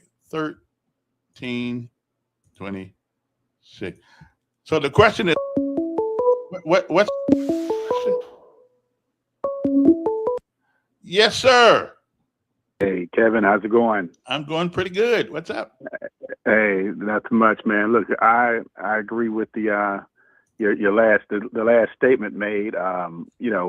Voting is important because that's the way that you able to express your concerns and your will, and hopefully be able to get things done. And I think our young people will be well served to understand civics and how it works, and not to give up on democracy. Because that's okay, but then let us use the right verbiage. We don't have a democracy. Well, we have a representative republic, and there's a difference in that kind of government. Well, Kevin, when you confuse people like that without going into details, you're subject to venture over into autocracy. And we need to be clear with our people on how important it is to have order and also democracy and the idea of America. You keep using that word, and democracy means the majority rules, and that's just not what happens here. Kevin, you know what I'm talking about, and we don't need to confuse young people, but we need to encourage them, especially during this season when it matters a lot, when it matters the most on the direction you want this country to go in, and how we want our young people, our grandchildren to live beyond us and all, Kevin. So that's important. Now, in order to affect the change that you're talking about as far as jobs and opportunities of that nature, you're going to have people to be able to go out there and hopefully depend on civics, and voting and making sure their will be done. Because, Kevin, I grew up, in an era where we had community centers in various neighborhoods that served us well. And those community centers, there were, things to confront food deficits or food securities. You had mentorships there. You had basketball. You had activities there for young people. And we don't do that. I think our communities would be well served if we had that. Now, inside of that, moving it up, you can also have opportunities for job training there, where young people have order and structure. That's why we got schools. Kevin, I'm talking about during the summer, and I don't mind as a devil's workshop, and a whole lot's been going on in summer months, not only in this city and state, but various cities and states across the country. I think that would be well served in understanding, getting back to the basics of giving our children something to do during the summer, during the schools. And these kids can very much, Kevin, listen, these kids can very... But isn't that the parent's responsibility? Yeah, absolutely, Kevin, but you can't be what you don't see, and unfortunately, you have parents that are not role models these days. I like that. Now, Kevin, I want to say this. In your community centers, it will give you an opportunity to hire these kids to actually run the community centers with proper responsibility, teaching them responsibility and accountability to be able to have some type of skill to be interpersonal. Let me ask you something. Let me ask you. Let's say I get on the city council. And I want to implement a 10 cents a gallon gas fee locally to support those centers. Would you be for that? Kevin, with the gas rates the way they are, if they were the way they were about 8 years ago, Kevin, I would say, hey, let's do it. But gas rates are killer. So you're only comfortable with doing it if you're not made uncomfortable. Kevin, let me explain this. Yeah. The kids have to be able to get to work, and the buses have to be able to run at a reasonable price. Because when gas go up, Kevin, the bus system prices are going to go up too. Mm-hmm. And these kids need a way to work or need a way to get to where they need to go. You know who's coming? That old saying, boats lift all tides, lift all boats. You know who's coming to town this weekend? Who's coming to Birmingham this weekend? What's coming to town? Birmingham, not coming. They didn't come. Oh, what's going to Birmingham? Usher and what's the other guy that's coming with him? Okay, a few of your song artists. Okay. And you know what? We will spend all kinds of money to Who is we, Kevin? People in Montgomery are going to spend money, Kevin, to go up there and watch them. Kevin, we need to get past that because we need to get past that, Kevin, because you're conflicting. But you're missing the point. The point is we got to sacrifice something. We want all these grandiose ideas. It takes money. It takes money and sacrifice, Kevin, but you can't assume that everybody is monolithic, meaning that not everybody is the same. You got people that value education and people that prioritize their lives, whatever. So you can't throw them all in throw them all in a bucket of deplorable. And then you're going against your earlier statement earlier. You were talking about you had good kids in public school systems and national school systems and so. But see, you want to throw everybody in a bucket of deplorable, saying everybody wants to go to see a concert. And that's not no. 10 cents a gallon for gas locally. So Kevin, fun. Well, listen, everybody wants it, but nobody wants to pay for it. Kevin, I understand sacrifice, Kevin, but you got to understand this, Kevin. If gas were at normal rates right now, yes, but gas, you can barely even get to work. Right, but it'll never be at normal rates because it's fungible. Kevin, I guess the point that I'm up and down. The point that I'm making, getting back to the basics. Yeah, voting your will, because check this out, Kevin. You don't think the Montgomery transport system, I think MAC or whatever they call it now, prices are not going to go up if gas prices stay this way? You don't think, and do you think people will be? Do you believe that if we don't get something for our kids to do, like you were saying, they'll be in jail? Yes, that's the reason why I said these community centers. But I wouldn't. 10 cents a gallon. I'm just. We've got to be willing. Kevin, to put I would be more for. Kevin, I would be more for occupational taxes. And what I mean by that is what we can raise more money on the gas.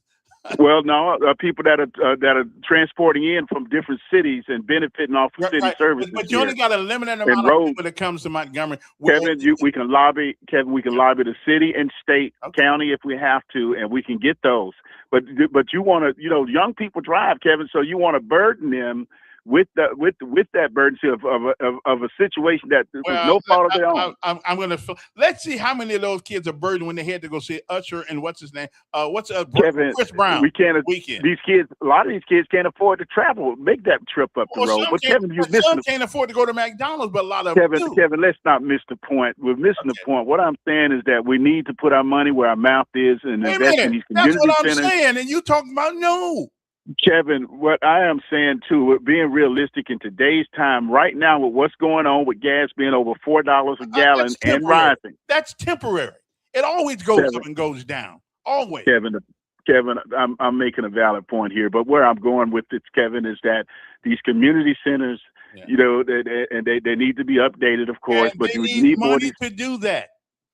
Yes, Kevin, but that's not the answer to gas. That's the worst thing you can do, Kevin. I wouldn't use that as my platform, Kevin, running for city council. Well, I wouldn't do that.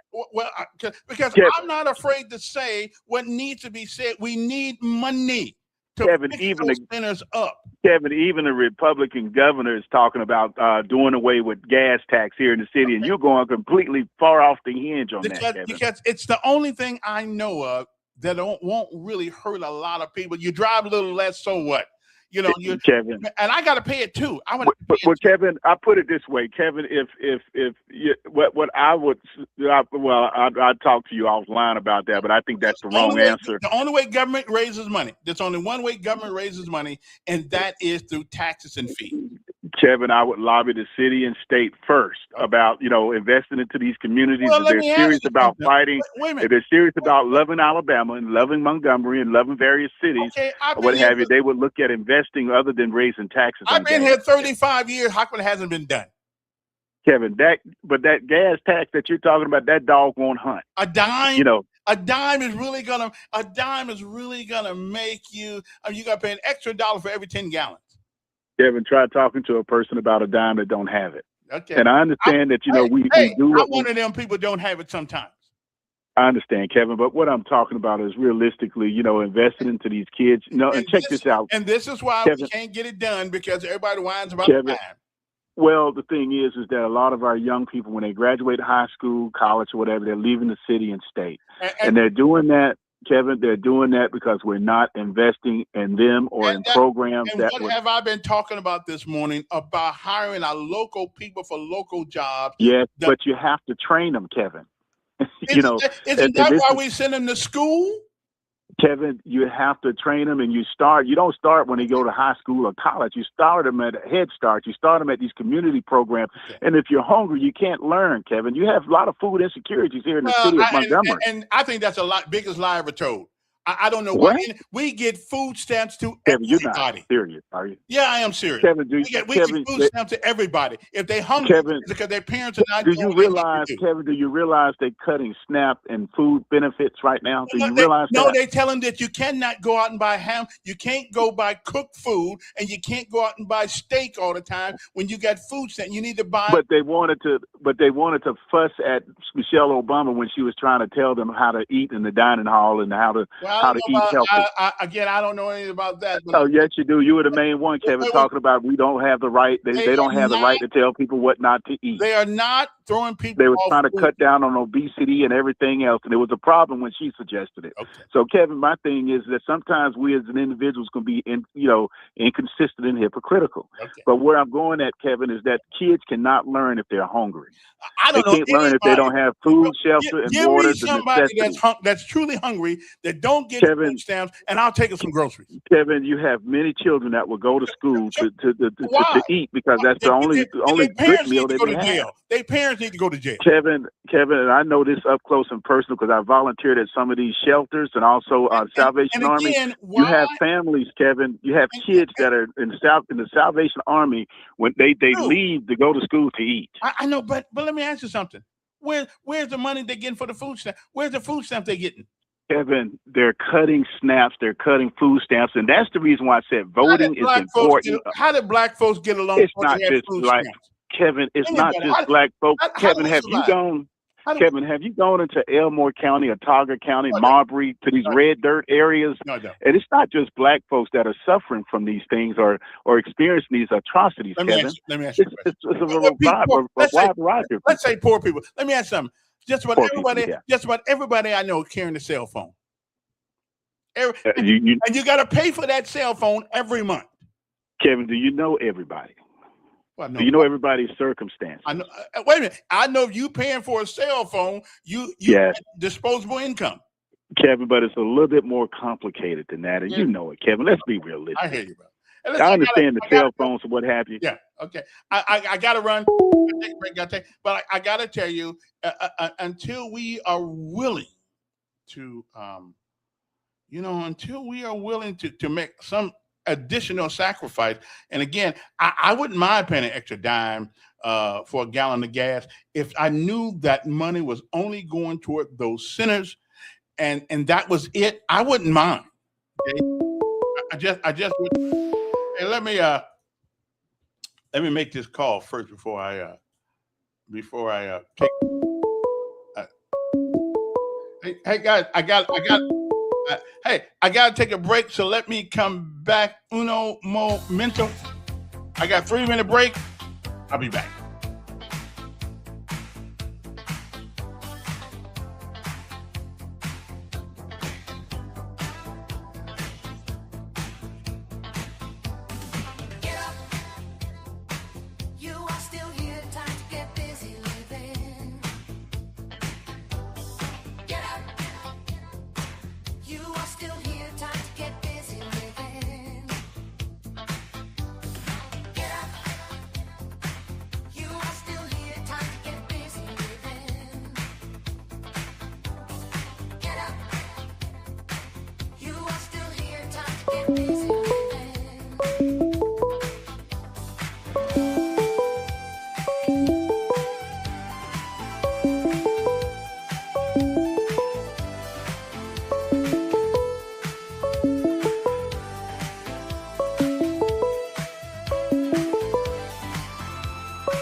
Hey then, I'm back.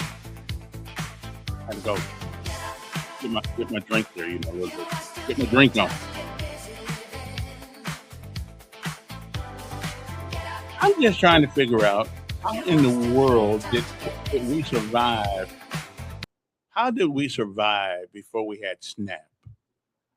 We had food stamps for a while because we used to get them. They look like dollar bills, but they got 5, 10, 5, 10.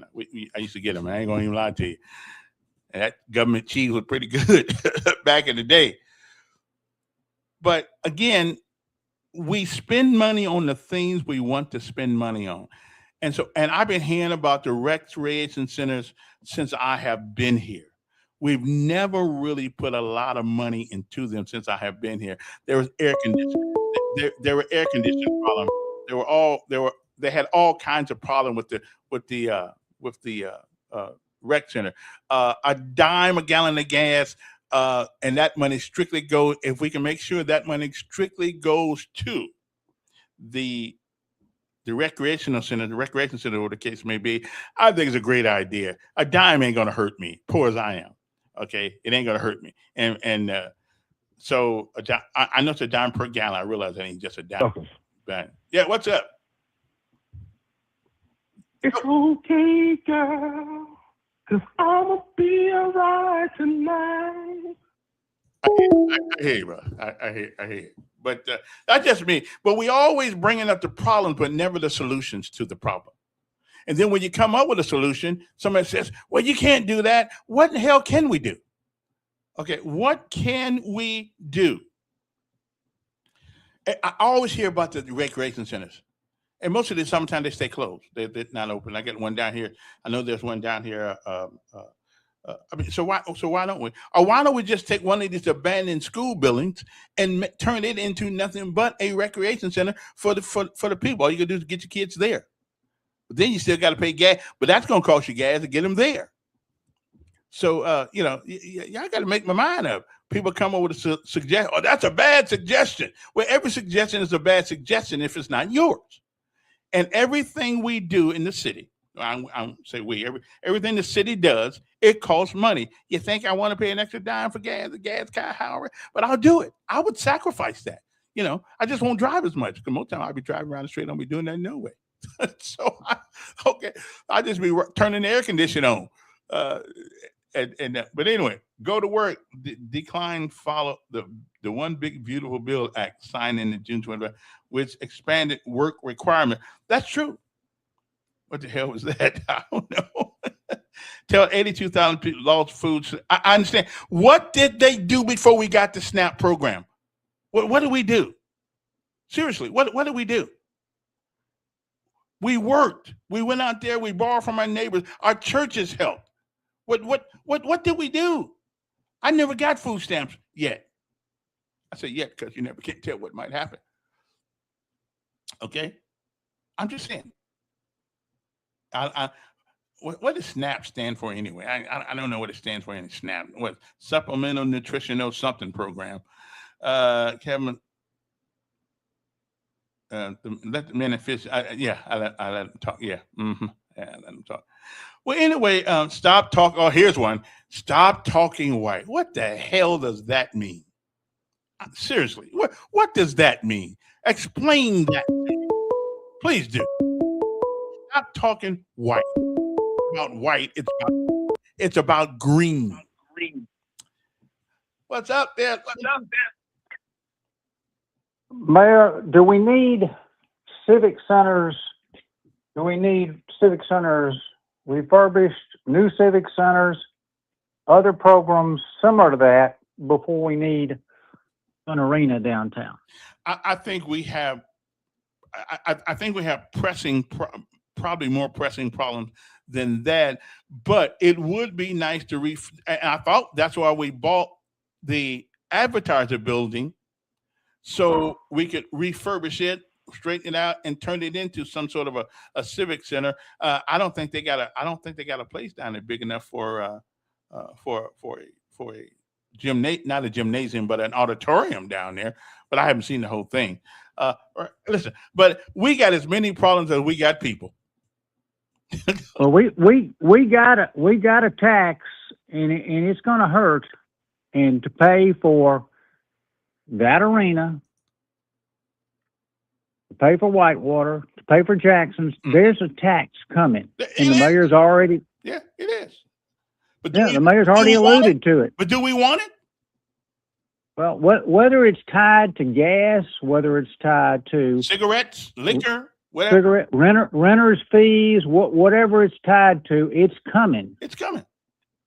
And I'd rather it benefit the young of us rather than the old of us often, because that's the future. I don't have a problem with paying a little extra here and there. If that means I got to go out and get a part-time job, and it'd be really, part-time job, then that's what I got to do. That's what we got to do. And if we get more people to move into Montgomery because they feel safe, they feel secure, they feel there's a future here, they will be paying more into the tax base, and therefore we could raise money that way. So we need to work on our aesthetics. We need to work on our culture. There are a lot of things we need to, but whatever we work on, it needs money. The last caller talked about people that are on SNAP and people that need SNAP, and I agree with him. There's senior citizens. There are people that need it, but there's a lady that lives down the street from me, Mayor, a white lady who drives a BMW. Her children have been taken away from her, and she's on federal benefits. I'm sure that BMW is not in her name. Nope, it's not. And it's not. Yeah. And see that there's misuses, and every case needs to be examined. And everybody is not what he identified them for. There are people that are misusing it. They've identified it in Minnesota. Sure. There are people that are misusing it, and those are the ones that need to be off of it. But your question is a great question. How did people survive before? We did whatever we had to do. They weren't eating meals out 3 times a day. And we weren't. Listen, somebody told me the other day that a Happy Meal is $16 now. I don't know if that's true or not, but a lady came to. We got this new Minion thing. I think it's a new movie coming out pretty soon from Palomar or Paramount, whatever's coming out, and they charging people over $15 for a Happy Meal. You think happy? I'm happy. I'll be so happy. I'm going to buy a bag of rice and some beans and a chicken and cut that sucker up to 16 pieces and then cook the whole meal for 3 days for $16. Mayor, the lady that lives next door to me, she doesn't work, and she's got 3 kids, and they're constantly having food brought in during the day instead of her cooking. That's how people survive without SNAP. They were disciplined. They knew how to cook their own food. Yeah, and let me for people, and I'm glad this caller just brought this up. In a couple of weeks, we are going to be a different America. We're going to be a different America in a couple of weeks. You know why we're going to be a different America in a couple of weeks? Tell me, Mayor. Football. I have never in my life seen so many poor people paying so much money in gas and in ticket sales and gas to get there, gas to get back for football. So it is not that we don't have the disposable income to pay an extra 10 cents for a gallon of gas, so we can help our whatever those call those centers, those recreation centers. Is that we prioritize football. Watch the stadiums. In a few weeks, watch the stadium.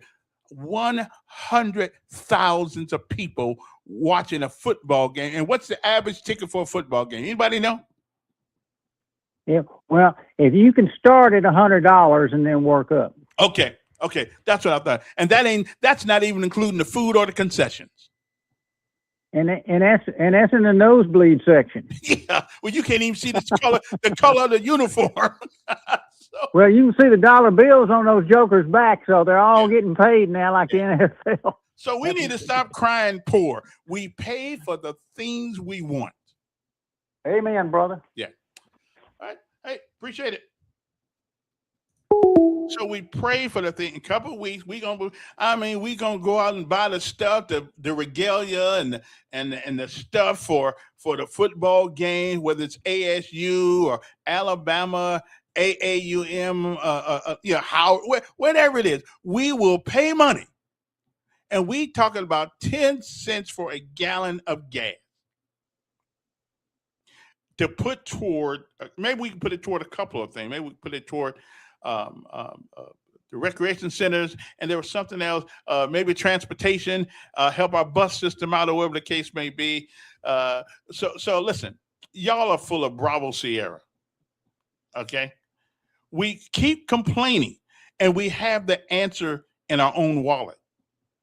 You think people want to pay more tax? You think I do? I'm on a limited income, but every once in a while I get out there and I make a little extra money because I gotta do what I gotta do. You know. When you're a super duper computer guy, you can do those things. You know, you can make money. But anyway, moving right along. 6 weeks, Auburn and Alabama football. Yeah. So guys, y'all can this is simp talk. Well, you can say what you want to say, brother. I'm good. But anyway, let me tell you, man. You know what? I've been talking so long that I forgot. I'm gonna be here a little bit more longer today because I gotta put my hey, I believe a PhD postdoc digger problem is that people don't want to actually work. I agree with you. Okay. No, ties can actually be positive, clean, safe, fresh set of eyes.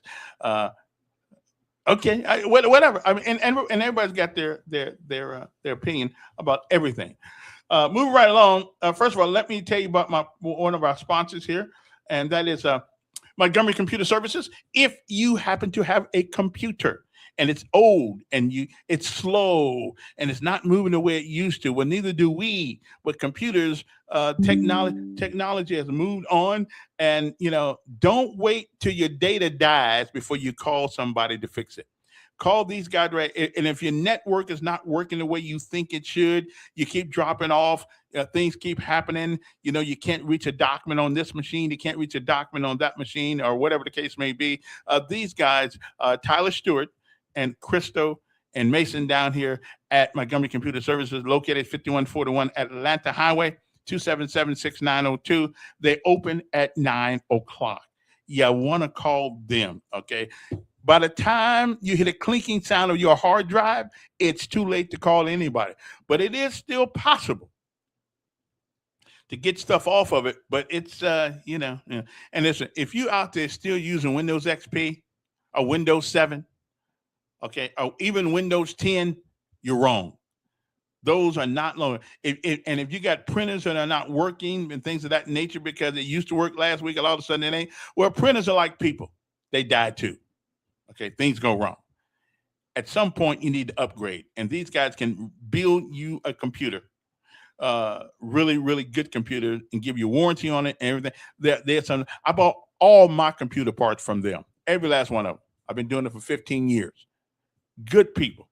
Okay, Montgomery Computer Services, 5141 Atlanta Highway, right next to Healthwise Food.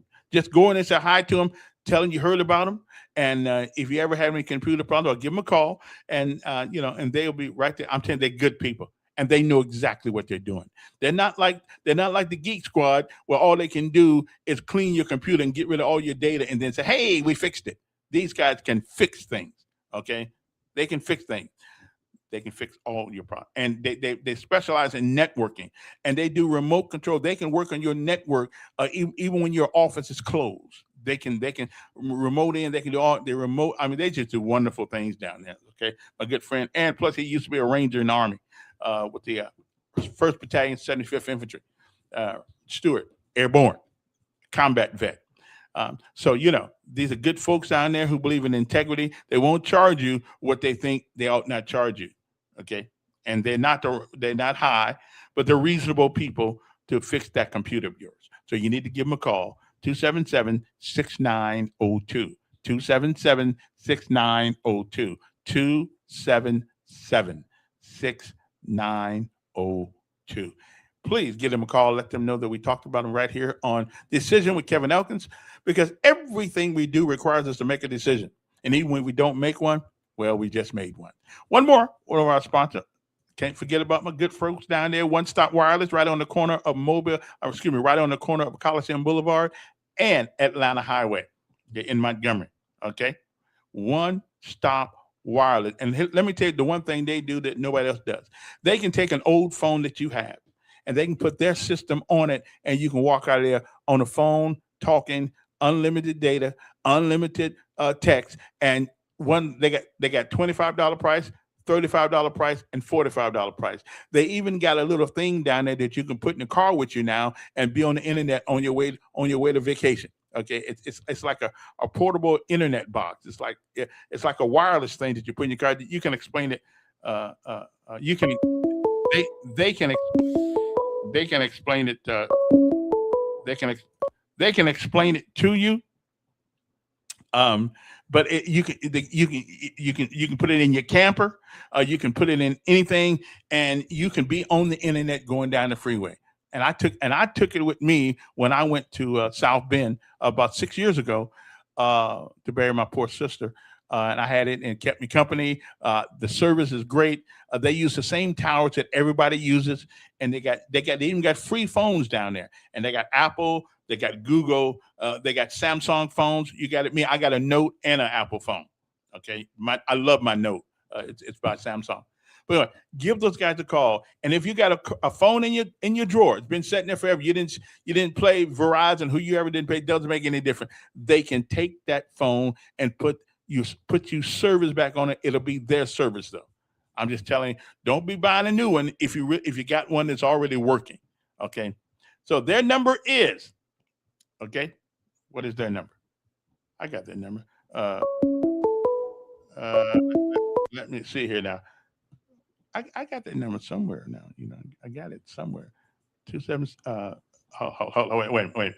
I got the number right here. I don't know why I didn't put it on there, but my bad. 320-2988. 320-2988. 320-2988. One more time. 320-2988. Okay. All righty then. And whoever just said poor people don't go to football games, you lying. Yeah, they do. Yes, they do. Poor people go to football games. They may not go to a lot of places, but you let the Tide get on a national run. Oh yeah, yeah. Poor folks. Matter of fact, I've been to a football game or two. Okay, so I've been to one too. I don't really go because when you're from South Bend, Indiana, I mean, until you go into the until you go to the halls of the Gipper and touchdown Jesus, you cannot say you're from South Bend. Okay, I'm from South Bend, Indiana. Okay, home of the Fighting Irish. Okay, oh yeah. If they ever play Alabama again, I'm gonna go home just for that game. I know it's a long shot because every time Alabama plays us, we get whooped like we're a stepchild. But anyway, so much for that and so much for this.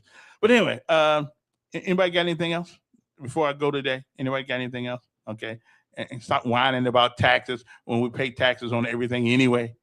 Okay, I'm just thinking, whine. We come up with a solution, you balk at the solution. Okay. People buy what they want and beg for what they need. Absolutely right, we do. Poor people are not going to football games at any level. That's not true. But I'm going to find you somebody. Could be generous friend who let her use her car. Yeah. Well, if she got a friend that's driving a BMW, she need to get some money from them too. Anyway, taxes are what we pay for civilized society. Absolutely right. I don't want to pay any more either. I don't have much money. Okay, I got to read this one right here. Who said this? There is a day when there will be community centers in every community within walking distance, and that's going to cost money, my friend. That is going to cost money. Okay, there was a day, and it cost money back then too. There was a day. Anyway, so much for that. I got to go, but We got to stop just complaining and be willing to sacrifice something for it. If Z said, Dad, I need whatever the word I need is, if he really need it, would I sacrifice for it? Yes, I would. Would I sacrifice? Yeah. Not too much now. He's 20 years old now. So I'm saying you need to get a better job. But I would sacrifice for it. But when he was little, man, there is nothing that he needed for school or anything like that I would not sacrifice for, because it is a necessity. It is not an option anymore. And we need these recreation centers. We do need them. How are we going to pay for them? We're going to pay for them like we pay for everything else in the government, with our tax dollars. Okay. But I'd be willing to, well, I'm probably going to lose my race, but that's okay. I would still be willing to suggest a 5 or 10% sales tax on a gallon of gas to pay for some of the things that we need. We can't seem to get the commuter tax. Everybody else around us got one, but Montgomery can't seem to get one. Now, I don't know, because we can't make our own rules. I don't know if we need to get the local legislators involved in that process. Probably do, probably do. And so I'll be talking to them too. You can't keep saying, I won't. We need, and not be willing to pay. Okay, it just can't do it. Everything costs money. This is America. This is the world. Even poor folks in poor cities, they got to pay money. So hey, stop whining. Let us. You had no idea Notre Dame was until ordered to jail or serve your country. If you attended a game, you jumped the fence.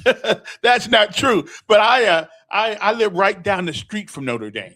I lived off Howard Street, and if you look at a map, right down the street from Notre Dame, on the corner of Howard Street and Notre Dame. Listen. Plus, I was on the Big Brothers program. My big brother was a student at Notre Dame. Okay.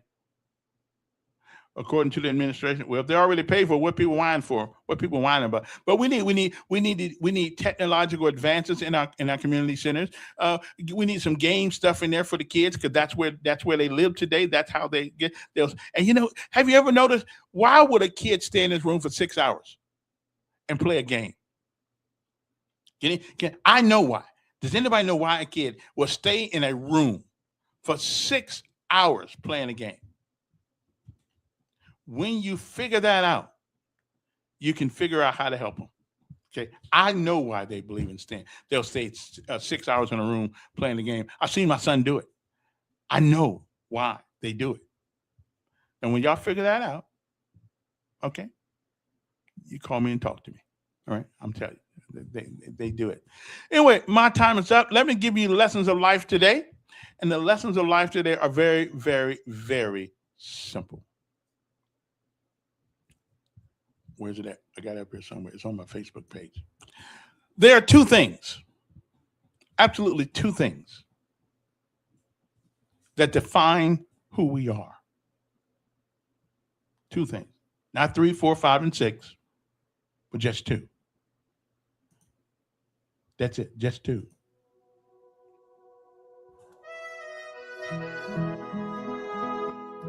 Patience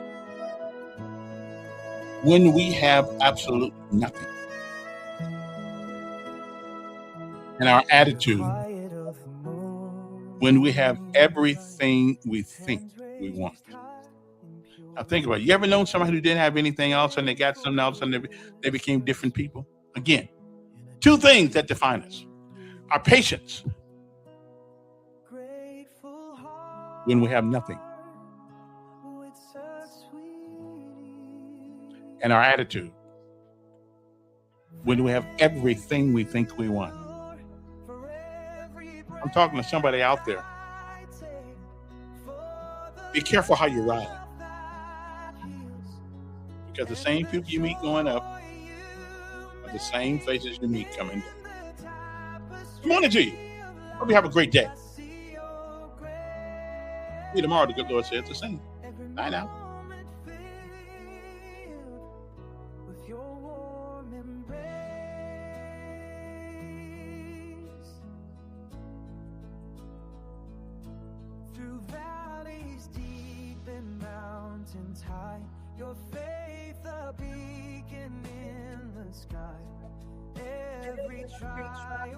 Okay, a nickel tax.